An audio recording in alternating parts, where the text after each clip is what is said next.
Hello students, welcome back to YouTube channel Virat education academy. और आज के इस वीडियो में हम 12th क्लास के सोशोलॉजी यानी समाजशास्त्र के हिंदी मीडियम के जो दूसरी किताब है यानी पार्ट 2 जो है भारत में सामाजिक परिवर्तन एवं विकास, ये पार्ट 2 है, पार्ट बी 12th क्लास का सोशोलॉजी का। इसका चैप्टर नंबर 1 संरचनात्मक परिवर्तन यानी स्ट्रक्चरल चेंज।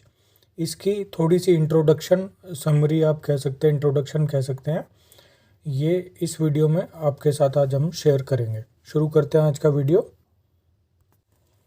तो ये जो चैप्टर है आपका स्ट्रक्चरल चेंज, तो इससे मतलब है कि जो हमारा आज का भारत है उसमें बीते वर्षों में या शताब्दियों में, पुराने सालों से लेकर के आज तक क्या चेंज हुआ है, इसकी संरचना में क्या चेंज हुआ है, इसके स्ट्रक्चर में क्या हुआ है और उसके क्या क्या कारण रहे हैं।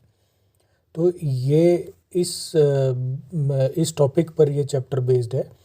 और इसकी थोड़ी सी इंट्रोडक्शन या जो मेन की पॉइंट्स हैं जो इस चैप्टर में निहित हैं वो हम देख लेते हैं।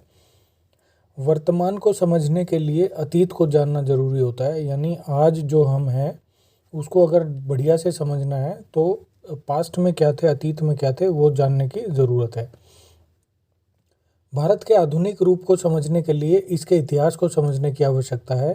भारत की आधुनिक संस्थाएं तथा इसका नया रूप औपनिवेशिक शासन की देन है।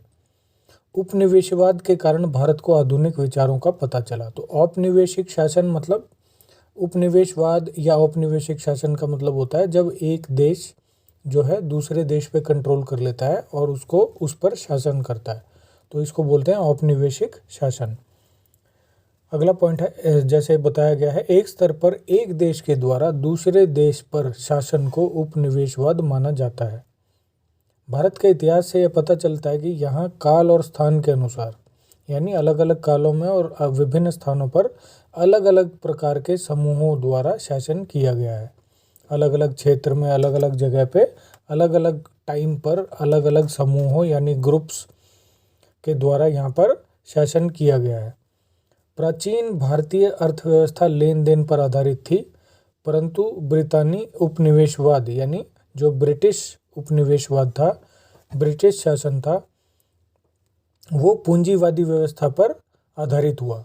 तो यानी उससे पहले हमारे यहाँ क्या लेन देन यानी बार्टर सिस्टम जिसको बोलते हैं, सामान के बदले सामान। यानी आपने मोची से अगर जूते चप्पल बनवाना है तो आप उसके बदले अनाज दे देंगे, अगर आप अनाज उगाते हैं तो, ठीक है। जिसके पास अनाज नहीं है, जो जैसे मजदूर है कोई, तो वो जमींदार की कटाई कर देगा, बदले में उसको अनाज मिल जाएगा। तो ये रहता है। तो इसको बोलते हैं बार्टर सिस्टम, यानी मुद्रा का ज़्यादा चलन नहीं था और लेन देन पर ही जो है चलता था। लेकिन जो ब्रिटिश सिस्टम है वो कैपिटल पर आधारित था, यानी पूंजीवाद पर, कैपिटलिज्म पर आधारित था। उसने भारतीय अर्थव्यवस्था में बड़े पैमाने पर हस्तक्षेप यानी इंटरफेयर किया, जिसने जो ब्रिटिश पूंजीवाद था उसको मजबूती मिली और उसको बढ़ावा हुआ, विस्तार हुआ। उपनिवेशवाद से भारत में बहुत से परिवर्तन आए, जिनसे प्रशासन में मूलभूत बदलाव, यातायात तथा संचार के साधनों का विकास हुआ, पूंजीवाद का बढ़ना हुआ, संस्कृति में परिवर्तन इत्यादि प्रमुख परिवर्तन थे। अंग्रेजों ने भले ही अपने लाभ के लिए भारत में काम शुरू किया या उद्योग लगाने शुरू किए, क्योंकि उनका बेसिक क्या था, जैसे ईस्ट इंडिया कंपनी थी, ट्रेडर्स के तौर पर आई थी, तो यहाँ से रॉ मटेरियल लेना, उसको अपनी कंट्री में प्रोसेस करना और जो फाइनल प्रोडक्ट है, जो तैयार माल है, उसको भारत सहित और दूसरे देशों में एक्सपोर्ट करना। तो ये उनका मेन काम था।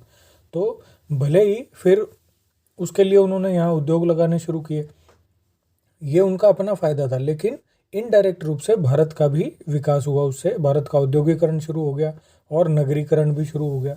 तो उससे क्या हुआ, लोग जो जहाँ पर प्रचंड बेरोजगारी थी, यानी कि जो ज़्यादातर लोग बेरोजगार थे, कृषि के क्षेत्र में लगे हुए थे, जहाँ पर 2 आदमी की ज़रूरत है उसी जगह पर 5 आदमी काम कर रहे हैं, उसको प्रचंड बेरोजगारी कहते हैं। तो जो फालतू लोग थे वो ज़्यादा अच्छा कमाने की लालच में जो है उद्योगों की तरफ आ गए, उससे नगरीकरण भी हुआ, नए नगर बसने शुरू हो गए, पुराने शहरों का अस्तित्व कमज़ोर होता चला गया। अंग्रेजों के जाने के पश्चात स्वतंत्र भारत में तेज़ी से औद्योगिकरण शुरू हुआ। यानी आज़ादी के बाद जब अंग्रेज चले गए उसके बाद भारत की सरकार ने भी इस ओर बहुत ध्यान दिया और तेज़ी से जो है औद्योगिकरण शुरू हो गया, इंडस्ट्रीज लगने लगी। भारत सरकार ने पंचवर्षीय योजनाएं बनाई।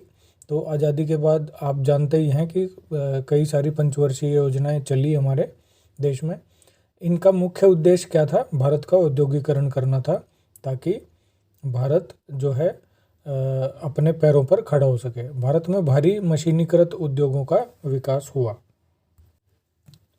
तो आज़ादी के बाद भारत में भी नगर तेज़ी से विकसित हुए, बड़े शहर और बड़े हो गए, छोटे छोटे कस्बे भी शहरों में बदल गए, बड़े बड़े गांव शहरों में परिवर्तित होते चले गए। तो जैसे उदाहरण के तौर पर आप नगरीकरण से मतलब है, जैसे आप दिल्ली को देखते हैं या बड़े बड़े शहरों में, कलकत्ता हो गया, बम्बई हो गया, इसके आसपास जो एरिया था, जो रूरल एरिया जिसको बोलते थे या आउटस्कर्ट जिसको कहते हैं, वो भी धीरे धीरे नगरीकरण में परिवर्तित होता चला गया। यानी ये शहर बढ़ते चले गए। तो पहले खाली ज़मीन थी, खेती ज़मीन थी। जैसे फॉर एग्जांपल दिल्ली में बहुत सारे गांव थे, उनके पास बहुत खेती की ज़मीन थी आज से 20, 25, 30 साल पहले। लेकिन वो सारी ज़मीन अब शहरों में परिवर्तित हो गई, वहाँ पर कॉलोनी बन गई, लोग रहने लगे और इस तरीके से गांव भी शहरों में जो है विकसित हो गए। अगर देखा जाए तो भारत में औद्योगिकरण तथा नगरीकरण का विकास ब्रिटिश शासन की ही देन है। ब्रिटेन ने अपने लाभ के लिए उद्योगों तथा नगरों का विकास करना शुरू किया और भारतीयों ने भी उससे काफ़ी जो है फ़ायदा उठाया। औद्योगिकरण से सामाजिक परिवर्तन काफ़ी तेज़ी से होता है। स्वतंत्रता के बाद भारत में तेज़ी से औद्योगिकरण शुरू हुआ, जिसमें सरकारी तथा सार्वजनिक क्षेत्र के उद्योगों ने काफ़ी बड़ी भूमिका निभाई।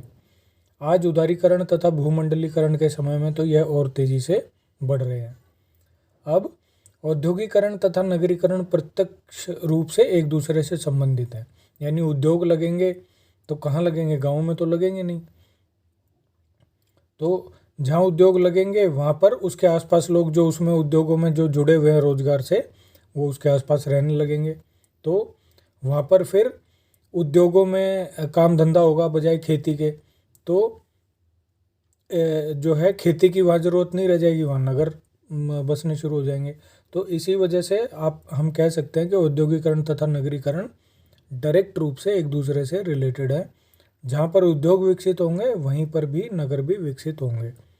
इस प्रकार दोनों के कारण जो है सामाजिक तथा सांस्कृतिक परिवर्तन भी होने शुरू हो जाते हैं। उद्योग से क्या होगा? एक तो रोज़गार मिलेगा, तो ज़्यादा लोग आएंगे, वहाँ आसपास रहेंगे वो। अब जब ज़्यादा लोग आसपास रहेंगे तो फिर उनको स्कूल की सुविधाएं उनके बच्चों के लिए और उनको लिए अस्पताल वगैरह की सुविधाएं भी चाहिए। बाज़ार भी विकसित हो जाएंगे क्योंकि जनसंख्या बढ़ेगी। जो उद्योग से तैयार माल निकलेगा उसके लिए भी बाज़ार चाहिए। तो इसी वजह से जो है नगर भी विकसित हो जाते हैं। तो ये चैप्टर की इंट्रोडक्शन थी, यानी नगरीकरण और जो भारत का इतिहास रहा है, औद्योगिकरण और मेनली ब्रिटिश शासनकाल, यही सब इन्हीं सब पे ये जो है चैप्टर बेस्ड है। अब इसमें कुछ शब्द जो टिपिकल शब्द हैं वो भी यूज़ हुए हैं, वो देख लेते हैं क्या क्या है। उपनिवेशवाद, मैंने जैसे बताया कि एक देश का किसी दूसरे देश पर शासन जो है उसको उपनिवेशवाद कहा जाता है या माना जाता है। राष्ट्र राज्य, एक ऐसा राष्ट्र जिसमें लोगों को स्वतंत्रता प्राप्त होती है और सभी प्रकार के अधिकार मिलते हैं और जिन्हें अपनी संप्रभुता प्रयोग करने का अधिकार प्राप्त होता है। मतलब वो वोट देकर अपना लीडर चुन सकते हैं। औद्योगिकरण, क्षरण, पुराने बसे औद्योगिक क्षेत्रों में से उद्योगों का पतन। क्षरण मतलब पतन, उसका घटना, डेप्रिशिएट होना, इसको कहते हैं औद्योगिकरण, क्षरण। जो पुराने औद्योगिक क्षेत्र थे उनमें से उद्योग निकल गए, वो डेप्रिशिएट हो गए, खत्म हो गए। औद्योगिकरण क्या होता है? देश में उद्योगों का अधिक से अधिक विकास होना, नई नई फैक्ट्रियां लगना, बड़ी बड़ी जो है उद्योग लगना। नगरीकरण क्या होता है? छोटे नगरों का बड़े नगरों में परिवर्तन होना या गाँव कस्बों का नगरों में परिवर्तन होना, उसको नगरीकरण कहा जाता है। बेसिक नगरीकरण से मतलब है कि जहाँ पर जैसे गांव है वहाँ गांव छोटा है, खेती की ज़मीन ज़्यादा है और मेन काम खेती है। नगर में उल्टा है, ज़मीन बहुत कम है और घर बहुत ज़्यादा है, लोग रहते हैं, और मेन काम जो है वो रोज़गार, जो मेन रोज़गार है वो खेती नहीं है, गैर कृषि कार्य ही मेन रोज़गार है, चाहे वो नौकरी हो, चाहे वो दुकान हो, चाहे वो बिजनेस हो, जो भी हो। तो ये नगरीकरण कहलाता है। तो स्टूडेंट्स, ये जो स्ट्रक्चरल चेंज जो चैप्टर नंबर 1 है हमारा, part B sociology class 12th का, इसकी ये थोड़ी सी इंट्रोडक्शन मैंने आपको दे दी है। अगले वीडियो में हम सारे जितने भी इसके क्वेश्चन आंसर हैं, कुछ इंपॉर्टेंट हैं, कुछ टेक्स्ट बुक क्वेश्चंस भी हैं, वो आपके साथ एक वीडियो में, आ गए तो एक में, नहीं तो एक से ज़्यादा 2 वीडियो में आपके साथ सारे क्वेश्चन आंसर इंपॉर्टेंट जो ऑफ एंड ऑन एग्ज़ाम में आते हैं सब डिस्कस करेंगे। तो आज की वीडियो में बने रहने के लिए धन्यवाद।